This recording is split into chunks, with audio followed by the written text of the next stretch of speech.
Remember when ordering coffee was simple? When you could just walk in somewhere and say, "Coffee please," without having to specify if you wanted it ethically sourced from a specific mountain range in Guatemala, gently whispered to by monks at dawn. Even coffee at home is complicated. Not so long ago it was a spoonful of Nescafe in your favourite mug, boil the kettle and pour away. Splash of milk and some sugar. Not for me, I'm sweet enough. But now you need to know the roast, the taste profile, ethically sourced or not, and which mountain goat's manure was used to grow it. Let me tell you a story. Last Tuesday, I walked into one of those cafes, you know the type. Exposed brick walls, lights so dim you need a torch to find your mouth, and baristas with more facial hair than a Victorian explorer. I made the mistake of just asking for a coffee. The barista, let's call him Artemis, because that actually was his name, looked at me like I'd suggested putting ketchup in a cappuccino.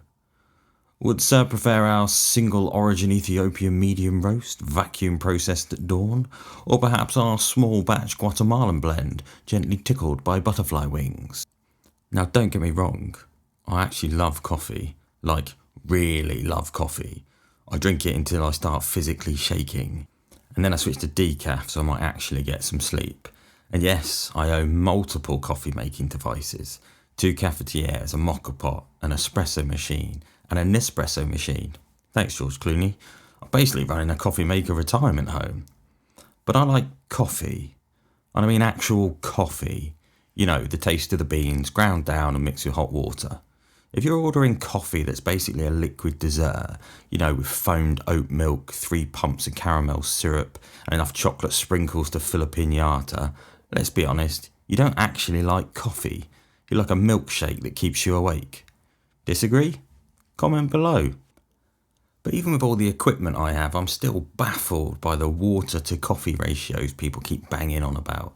Apparently it should be exactly 16.7 grams of coffee to 250 millilitres of water, measured at sunrise during a full moon whilst facing north. My method, chuck it in until it looks about right. If it's strong enough to stand a spoon up in, we're good to go. Here's something interesting. Great Britain, the nation that literally went to war over tea, is slowly becoming a coffee-obsessed country. The average Brit now drinks 2.7 cups of coffee per day versus 2 cups of tea. This might actually be considered treason. We've gone from afternoon tea to all-day espresso, from "would you like a brew" to "should we grab a coffee?" Even our biscuit dunking habits have changed. Do you know how difficult it is to dunk a hobnob in an espresso? It's like trying to fit an SUV in a Tesco parking space. Coffee terminology has evolved over the years too. There used to be coffee, a long black drink that fills a mug. Us Brits were vaguely aware of espresso, but it was just something you drank on holiday in Europe, usually moaning about the size of it. "Oi mate, where's the rest of my drink?" You then had 3 options to adjust your coffee to taste: milk, sugar, or for the really adventurous, milk and sugar. But not anymore. It's a caffeine minefield out there. So let me provide you with the Dictionary of Coffee Nonsense. Essential reading for survival in the modern cafe jungle. Espresso. A shot of coffee. Sure, and packs a punch. Latte. It's milk. Just a big cup of milk with a shot of coffee in the top. Flat white. It's a latte, but they go a little easier on the milk. Put it in a smaller cup, so you might just taste the coffee. Cappuccino. Coffee wearing a foam hat.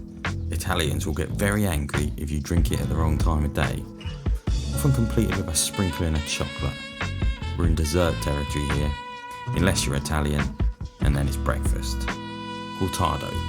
Spanish for, I'm trying to sound sophisticated, a shot of coffee with a roughly equal shot of milk. Utterly pointless. Do you want coffee? Do you want milk? Pick a side, people. Macchiato. Could be coffee with a dash of milk. It could be milk with a dash of coffee. Often with a shot of caramel and some whipped cream. Dessert. Cold brew. Discovered by mistake as a means to sell leftover coffee to unwitting fools. Americano. The closest thing to a normal coffee. Naysayers will call it a watered down espresso, but it tastes like coffee and actually fills a proper sized cup. Add milk if you must. Here's a genuine fact for you. The average coffee treat produces only 500 to 1,000 grams of roasted coffee per year, which, coincidentally, is exactly how much coffee I need to deal with someone explaining the mouthfeel of their triple shot fair trade organic artisanal whatever. Now, if you're enjoying watching me slowly lose my mind over the state of modern coffee culture, why not hit that subscribe button? Think of it as a tip jar, except instead of money, you're paying me in validation. And unlike your morning coffee, it's absolutely free. The Modern Coffee Shop Survival Guide. 1. Keep it simple. If you can't pronounce it, it's probably not coffee. 2. When in doubt, just say black coffee and stare them down. 3. If someone starts talking about notes of chocolate and forest floor, just nod and back away slowly. 4. Never ask what crema is. That's a 3-hour conversation you'll never get back. Coffee. It's delicious.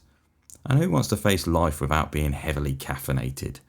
But please stop putting syrup and foamed nut milks in it. Thanks for watching, and that's the Mick Take. Cheers.